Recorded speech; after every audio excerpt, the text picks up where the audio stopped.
Jednym z ciekawszych zespołów występujących podczas 53. Tygodnia Kultury Beskidzkiej był zespół Rozmaria, który od 24 lat działa w mieście Preszów na Słowacji.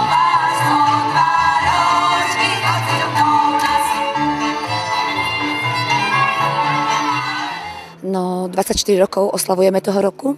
Súbor vznikol v roku 1992. Tak sa teším, že existuje a že je plno mladých ľudí.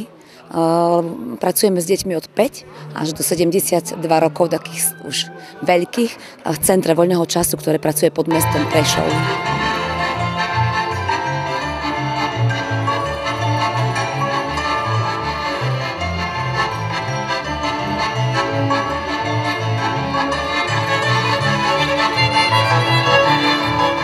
Zespół w zaprezentowanym podczas Tygodnia Kultury Beskidzkiej programie pokazał ciekawy region Słowacji, region Starej Lubowni, gdzie żyje wiele grup etnograficznych i mniejszości. Zamysłem twórców tego programu było pokazanie tego, jak taniec łączy ludzi, jak w muzyce i tańcu wszelkie problemy i troski znikają.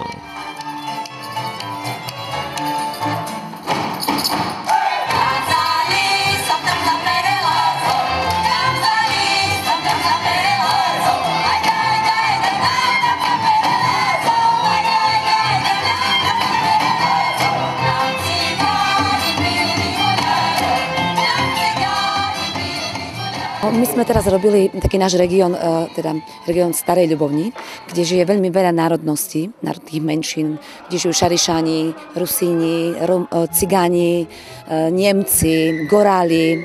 A oni všetci spolu musia vychádzať, musia byť zajedno, lebo musia vedľa seba žiť. Každý má svoj jazyk, každý má svoj kroj, každý ten stroj.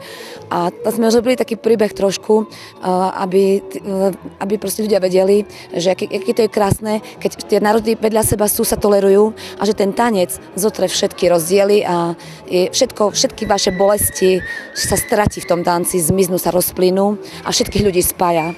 Tak chceli by sme týmto veľmi veľa ako povedať v rámci tejto situácie, ktorá teraz je, aby to šťastie a mier naozaj pretrvávalo, lebo je to teraz všade kritické.